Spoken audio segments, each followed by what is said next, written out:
An area of importance and great strategic consequence for Muslims, and I also think other people around the world, particularly people in the United States of America, here in Europe and across the Middle East and by extension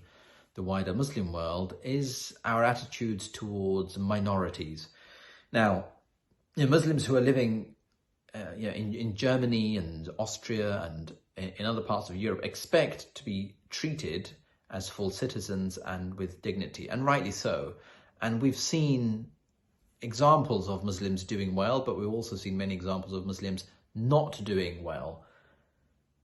as minorities. But the demand is constantly to be treated well as Muslims and as citizens, and that's the right demand. And any violation of that demand is a violation of human rights. Now, conversely, that ought to also apply, whereas in Muslim-majority countries, Jews, Christians, and other minorities, indeed, homosexuals, atheists, those who wish no longer to be Muslim,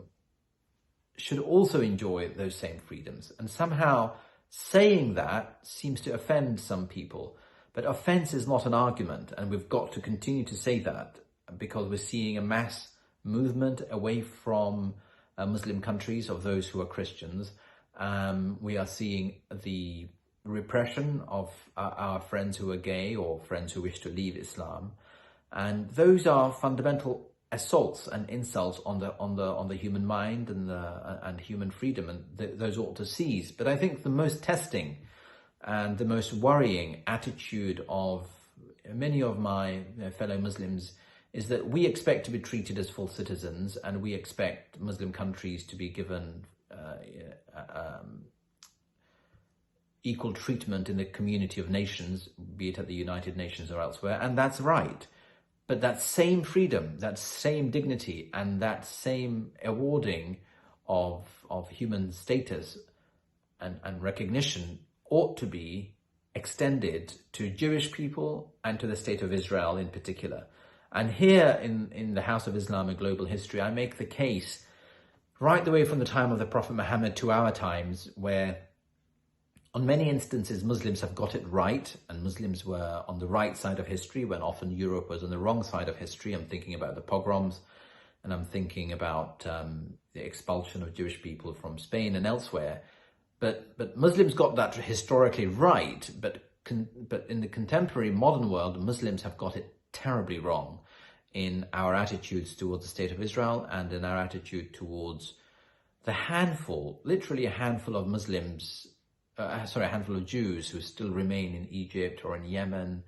or indeed Syria. And it's a real collective sense of shame. If there is collectivism in anything, it ought to be a collective state of shame for the way in which, every time Muslims are polled, 80-90% of Muslims have a negative attitude, A, towards the State of Israel, and B, towards modern Jewish people. And if we can address,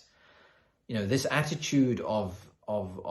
mistreatment towards Jewish people and towards the State of Israel, it indicates a huge paradigm shift in our minds as Muslims that then allows for accepting and embracing other principles of the modern world, gender equality being one, less agitation towards the modern West being a second, and there are others. So in the book, The House of Islam, A Global History, I address Muslim attitudes towards Israel that some may find shocking, some may find contrarian, but I think ultimately it's the only direction of travel, because all the other options are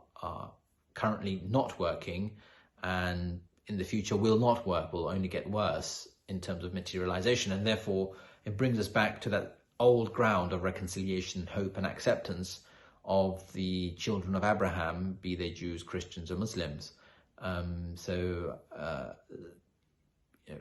In addition to Muslim attitudes towards women, half if not more of the Muslim world's population, you then have this other question of attitudes towards minorities. And if we can get these two things right,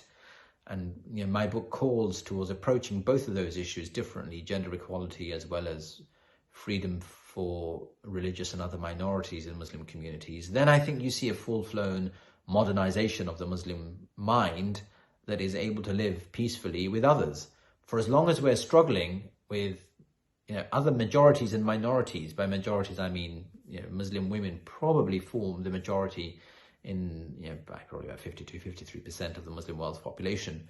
And then our religious minorities, in particular our Jewish friends and our Christian friends,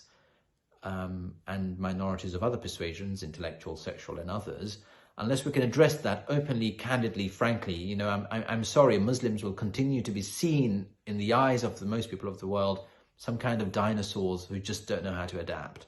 And we've got to get beyond the dinosaur stage and adapt to the reality of the modern world, and do so by using reason, revelation, individual thought, originality, and scriptural reasoning. And if we can do that,